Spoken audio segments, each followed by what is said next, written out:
Hey, Eric. Hey, Jamie. How you guys doing? Hey, we're marvelous. Doing good. How are you? Good. That's awesome. Yeah. I'm glad to know that Eric is still perfect and has made zero mistakes. That's really odd. That's what I base my whole life around now. You know what? It's Christ-like.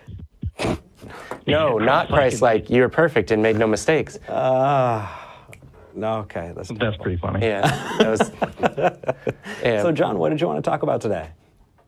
Well, first I just want to say that you guys mentioned at the start of the show about the community that this show is building. And, I just wanted to thank you guys for it, too. In fact, kind of a quick little shout out. I've been talking to a woman named Janet. She's looking for moderators for one of the other groups. It's not anything we need to get into, but we were chatting because I was looking to help out, and she was like, wait, didn't we talk in the live stream for Talk Heathen? Aren't you John from North Carolina? And I was like, yeah. Oh, God, you're Janet. So it's really neat how this has kind of pulled people together in a way that I haven't seen in a while. And I just want to say I appreciate that so much. You guys are great. Thanks. As soon as you said Janet, I was like, oh, I know Janet. Oh, yeah. Janet's great. I'm sure you do. Absolutely. It's no big deal. But she's really cool, and so I just wanted to say that's awesome to talk to somebody and not realize that you've actually already talked to them. Talk Heathen. So I love that. Yeah. Anyway, so I called last week about kind of how religious that's right, people, John. Yeah, they have this. They experience things and they prescribe it to something specific, and how really the only difference is that we don't do that. And I said that I would call back and kind of tell you my experience, and I can make it pretty short, even though it's generally a semi-longer story. But I don't want to take up too long telling it. But even though you've just I think fulfilled it's pretty prophecy interesting by calling back right? after you said, yeah. See, I did. That's exactly what it is.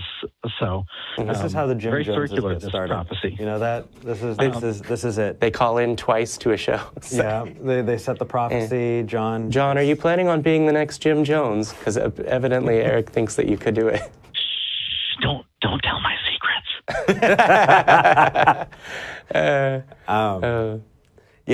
You're funny. So tell us your story, man. Yeah. Okay. So I kind of, how memory is tricky, and I kind of forget sometimes exactly how old I was. But I have an idea. I was probably 13, maybe 14. I know that because it was after I learned to play guitar, but like before I was, so I kind of tried to lock that down to as close as I could. And I used to live in this town called Crestview in Northwest Florida. And I would walk from my house to a park called Twin Hills Park. And I would take my guitar and practice on this bench by a lake. And I would do that a couple times a week, sometimes more, depending on, school was in or if it was summertime or whatever. And there was this one particular day where I went to the park as normal, but on the way to the park, this old guy on a bicycle stopped me just randomly. And he asked me, and I just remember thinking it was so funny because he said, hey, can you actually play that thing? And I thought, like, well, why the hell am I carrying? But yeah, so I was like, yeah, of course.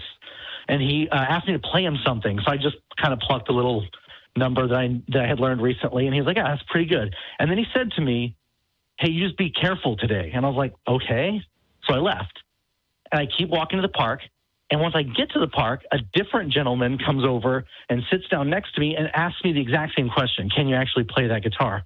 Which I thought, what are the odds of that? So I told him, yes, I can play the guitar. Same thing he asked me to play. So I was already playing, but I played something else. I think I even sung something, which is terrible because I'm not a good singer. But he seemed pretty impressed. It was a fun little experience. And then when he was leaving, he also told me to be safe, which is kind of a normal thing for people to say sometimes. But when you hear it twice in a row, it seems kind of odd.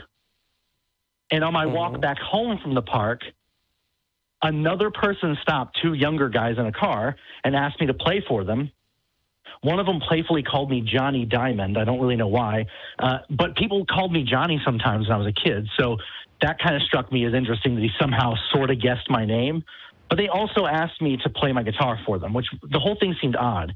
And I remember the story pretty vividly because when I got home, I actually, so nerdy and cheesy guitar stuff, but my brother played a guitar rhythm and I spoken worded the thing onto a recording, the whole story. So like multiple people told me to be careful and to be safe. And I viewed this as like a guardian angel looking out for me, that something bad might happen. So I needed to be like extra careful. And even once I lost my theism, pretty shortly thereafter, really next year or two, that story was one that people would be like, oh, I believe in something outside of what we see. I'm spiritual. I would agree and tell that story to people. And everybody who heard it, obviously a little more detail than I've given you. So there are a couple little other things that were part of it. Always were like, yeah, that was definitely something, that was God looking out for you. And I bought that for so long. But now I know that just coincidentally, a small handful of people said similar things to me one day. And I used that to justify my belief in something supernatural for a decade probably. Because even though I didn't really believe in a God after that, I was still kind of oddly spiritual, but not really. I mean, you know, I believed a lot of the common stuff a lot of atheists before they're atheists say. And that was my excuse for so long. And so now it's just interesting to me how easily people can use such a simple story, really, to change their whole life or to alter their perceptions when really it's nothing. So that's pretty much it. You know, it's just nothing. No.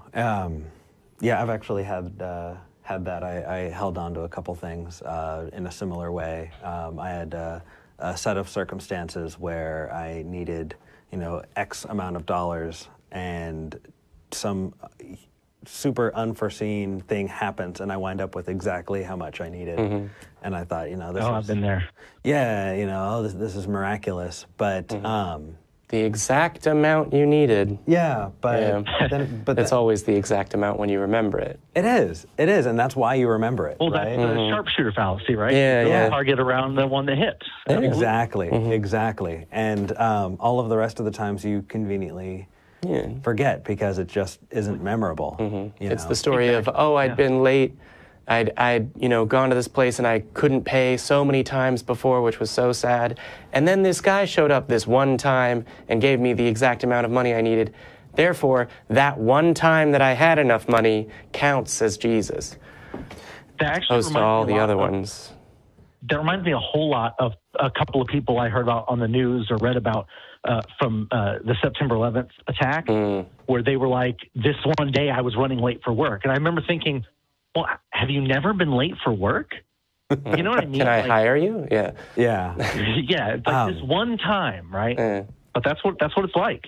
I actually... It seems so special. You know, it is something that so many people latch onto, and I actually want to tie that into something that's coming up very, very soon.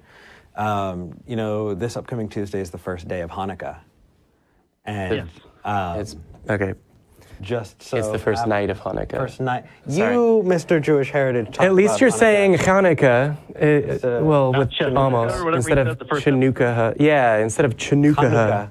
I was just that they just happen to have enough oil to keep the lamp lit for 8 days when they only had enough oil for one. I'll be honest, right? When I heard that story as a kid, I was like, oh, so they rationed their oil? Yeah. And I was like, I mean, like... Yeah. I saw a video online the other day where a guy was lighting his, and it fell over and caught a fire. So is that... And then the house burned for 8 nights. Oh, that's funny. That's gonna be a clip somewhere. Oh man, I'm happy to be in a clip somewhere. So, oh man.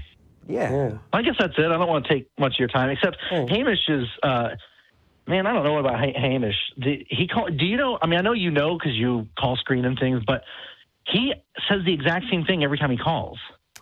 Consistent. That's why they don't take him. He's called like 5-6 times, and he always says, "Where do you get your morals from?" And they always answer. And actually, I think it was Jamie who kind of said that last episode. Like, you know, we've answered this before on the Atheist. Like, they've answered it multiple times. Well, we'd answered it on that show as well. Yeah, you did. You guys did a killer job too. I really liked it. But this guy. I'd love for him to come up with something new to ask. Yeah. Well, there was the one week where he called and he was concerned about people in modern times worshiping idols like sports personalities and singers. Bieber. Yeah. His nieces were fans of, were believers. I forgot about that. Yeah. Actually, he... We may get a call from him today. Yeah. Wink. I hope so. I'll be listening. He's precious. I absolutely love him as a caller. I love. I just. It's just.